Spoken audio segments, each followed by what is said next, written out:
out of the race. Fernando Alonso up into the podium places, but as the light, damp drizzle comes down, Alonso squirming. Oh, he's made a miraculous save to keep that car on the road.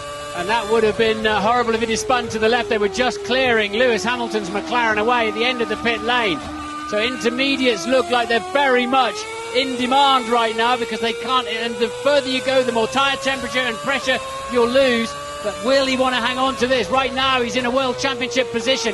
Vettel, I believe, has come out in about 11th place. So right now, it's Alonso's got what he needs, but he's not got the right tyres. No, he will not want to come in and lose position on the track.